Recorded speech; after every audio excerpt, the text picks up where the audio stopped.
गुदगुदाया होगा। जैसा कि हम जानते हैं कि यह किताब अवतरित होने से पहले एक डायरी के रूप में छुपी थी। मतलब आप यात्राओं के दौरान जो देखते थे ताज़ा ताज़ा लिख देते थे।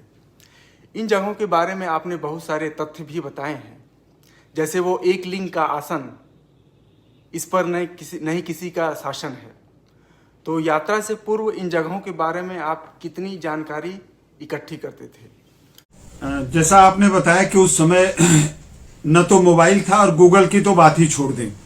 तो एक बात तो थी कि मैं जहां जाता था, जिन ऐतिहासिक स्थलों पर, जैसे झांसी का किला, खजुराहो, उज्जैन का महाकाल मंदिर, ऐसे स्थानों पर, या नाथ द्वारा या एक लिंग का जो आपने बात कहा है, तो रास्ते में चलते हुए, लोगों से बात करते हुए, यहाँ रुकते हुए उसके ऐतिहासिक महत्व पर थोड़ी सी बात कर, मेरे पास कोई पुस्तक नहीं थी, कोई और संसाधन नहीं था, कोई कुछ भी नहीं था जिससे कि उन जगहों को, लेकिन लोगों से बात करता था। और हिंदी का विद्यार्थी होने के नाते एक पढ़ने की रुचि प्रारंभ से रही है। और साहित्य का विद्यार्थी केवल कविता नहीं पढ़ता है, साहित्य का विद्यार्थी तो इतिहास, भूगोल, समाज शास्त्र, उसको सब कुछ पढ़ना पड़ता है। तो उन स्थानों के बारे में, या जैसे श्याम नारायण पांडे की हल्दी घाटी का मैंने उद्धृत किया, तो मेरे स्मरण में ये सारी चीजें थीं और कुछ जगहें स्मरण में थीं। फिर ऐसा नहीं कि बाद में मैंने कहीं से मदद लेकर के उसको किया, यह स्मरण में थी और जितना भी याद हो सकता था, जिस रूप में याद हो सकता था। और कुछ जानकारी वहां के लोगों की, जैसे उदाहरण के लिए बताऊं कि हम चित्तौड़ में हैं, तो वहां आप देखे होंगे ऐसे स्थानों पर छोटी छोटी बुकलेट्स मिला करती हैं। चित्तौड़ पर या उज्जैन के मंदिर पर छोटी बुकलेट्स होती हैं। तो मैं देखता था कि अगर किसी बुकलेट में वहां के बारे में थोड़ी जानकारी अगर दी गई है तो उसको मैं ले लेता था, और शाम को जहां रुकता था थोड़ा सा पलट लेता था पन्ना और एक जानकारी प्राप्त कर लेता था। तो लोगों से बातचीत और उन स्थानों पर उपलब्ध छोटी पुस्तिका, उन चीजों से मैंने उन चीजों को उसमें उद्धृत किया है। लोगों से बातचीत में मुझे वो वाकया याद आ गया कि आप उत्तराखंड में गए थे और आपने कहा है कि यहाँ पे पुरुष लोग काम नहीं करते हैं, सारी खेती बाड़ी सब महिलाएं करती हैं। और आपने पूछा भी किसी से, किन्हीं से पूछा, तो उन्होंने कहा कि इनके मायके से सब गाय भैंसे आई हैं, तो ये अपना देखें, हम लोग क्यों करें। बिल्कुल सही है। ये पहाड़ों की यात्रा का संदर्भ है, साइकिल की यात्रा का नहीं है। इस पुस्तक में साइकिल की यात्रा के साथ जो है वह केदारनाथ ट्रैक है, सांगपिंडारी ट्रैक है, तो इस तरह के पहाड़ों की बहुत साहसिक यात्राओं का संदर्भ है। तो मैंने उत्तराखंड में देखा, एक्चुअली उत्तराखंड में प्रत्येक गांव से युवक जो है वो सेना में है। ये अद्भुत बात है।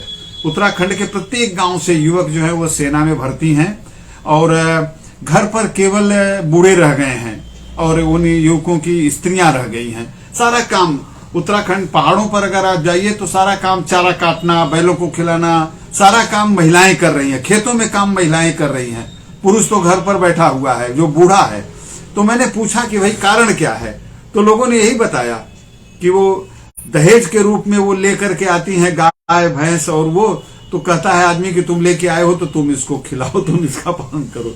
तो काम करती हैं महिलाएं, बहुत मजबूत हैं वहां की, बहुत काम करने वाली हैं, बहुत शारीरिक रूप से सुदृढ़ हैं, इसलिए वो काम करती हैं। और खेतों में सारा काम, जुताई का, बुआई का, कटाई का, दूर में पहाड़ों में एकदम अंधेरा हो गया है और बड़े गट्ठर लाद करके अपने सर पर जाती हुई मैंने स्त्रियों को देखा पहाड़ों में।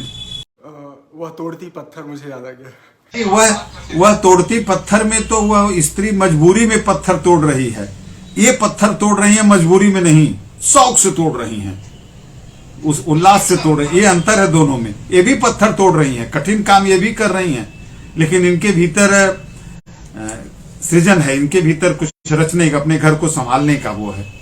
और उसकी तोड़ती पत्थर का आपने जिक्र किया, तोड़ती पत्थर की जो मजदूरी युवती बैठी है उसकी आंखों में एक पीड़ा भी है।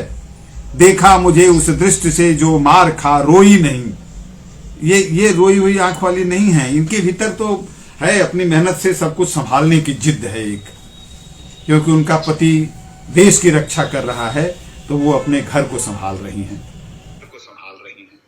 जी, हमारे पास समय की बहुत सारी सीमाएं हैं। मैं बहुत सारे वाकयों को पूछ नहीं सकता हूँ सर से, लेकिन आप किताब को पढ़ेंगे तो आपको जरूर लगेगा बहुत ही गागर में सागर है।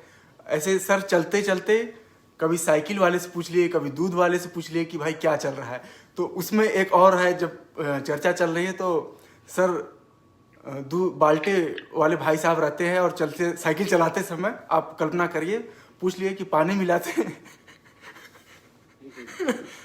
तो चूंकि सर मुसाफिर हैं, वहाँ के हैं नहीं, तो क्रेडिबिलिटी का कोई खतरा नहीं था बाल्टे वाले भाई साहब को, तो उन्होंने बड़ी ईमानदारी से जवाब दे दिया कि हाँ थोड़ा तो मिलाना पड़ता है। तो इस तरह के वाकई किताब बहुत जबरदस्त है, आप पढ़ेंगे।